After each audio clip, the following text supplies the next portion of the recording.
The door at the end of the hall. Mason had been told never to open the red door at the end of the school hallway. Nobody knew why.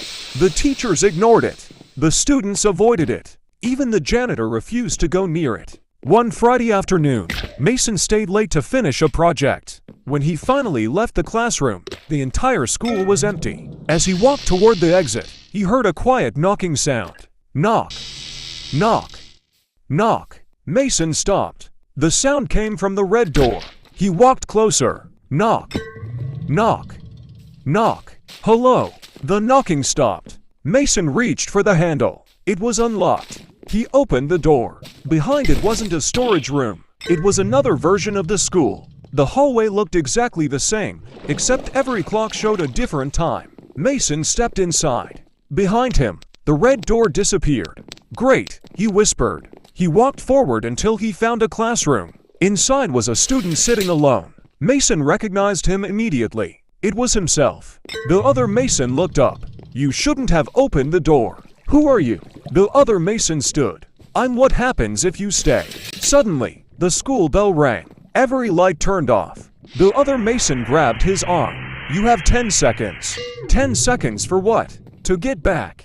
Mason ran. He sprinted through the hallway as classroom. Doors began opening one after another. Behind each door was another version of him. One was laughing. One was crying.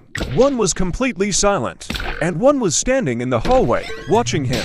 Mason reached the place where the red door had been. Nothing. He looked at his watch. 9 seconds. Then he remembered something. The other Mason had said, "Get back." Mason turned around.